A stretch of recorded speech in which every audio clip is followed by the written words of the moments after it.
लोकसभा निकालानंतर शिंदे गट भाजप विरोधात चांगलाच आक्रमक झाल्याचं पाहायला मिळतंय। भाजपपेक्षा चांगली कामगिरी केल्यानं शिंदे गटातील जागा वाटपाच्या काळातली खतखत आता जाहीरपणे समोर येऊ लागलीये, बाहेर येऊ लागलीये। भाजपच्या हस्तक्षेपाला शिंदे गटानं आक्षेप घेतला। नेमकी ही अस्वस्थता का बाहेर पडलीये, महायुतीनं नेमकं त्यात सुरू आहे, जाणून घेऊ या रिपोर्टमधून। भाजपचा हस्तक्षेप, शिंदे गटाचा आक्षेप। निकालानंतर शिंदे गट भाजप विरोधात आक्रमक।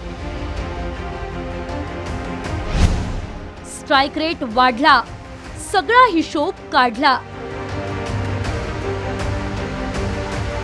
लोकसभा निवडणुकीदरम्यान जागा वाटपात बॅकफुटवर गेलेला शिंदे गट निकालानंतर चांगलाच आक्रमक झालाय।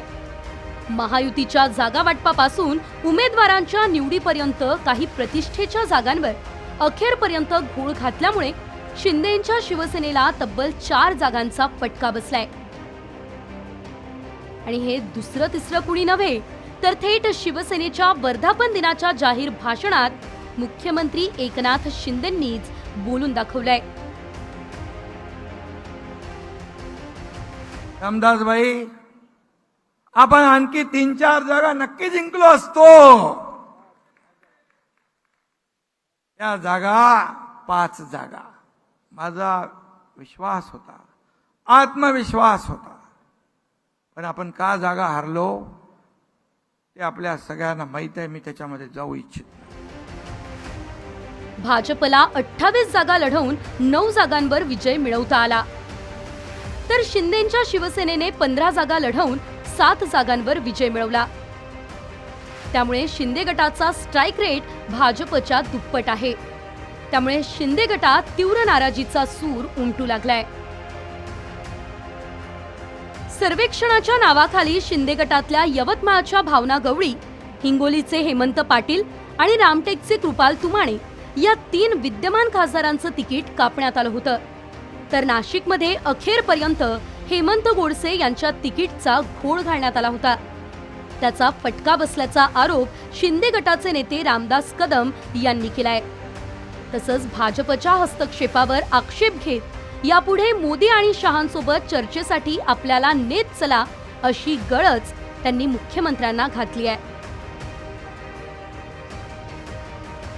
उमेदवारी कधी जाहीर होते याचा जय पराजयाशी संबंध नसल्याचा दावा भाजप नेते रावसाहेब दानवे यांनी केलाय। आपल्या भाजपच्या नेत्यांना सांगा, आपल्या हात जोडून विनंती आहे,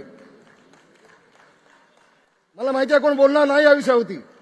मला घेऊन जा मोदी साहेबांकडे, शहा साहेबांकडे। मी सांगेन की साहेब, वेळेवरती एकनाथ शिंदेचे जसे भाजपचे 2 महिन्या आधी उमेदवार दिले, तसे शिंदे साहेबांचे 15 उमेदवार 2 महिन्या आधी दिले असते, आज चित्र वेगळं दिसलं असतं।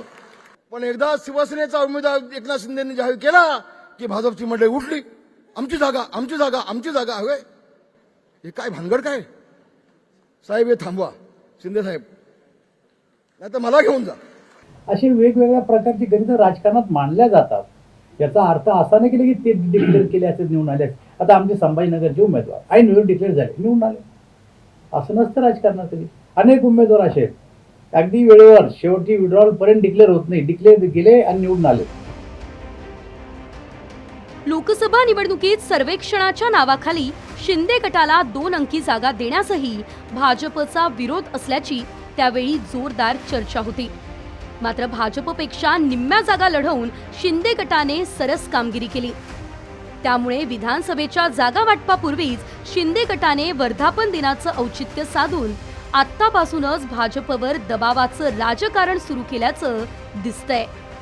मात्र याला किती यश येणार हे जागा वाटपानंतरच स्पष्ट होईल।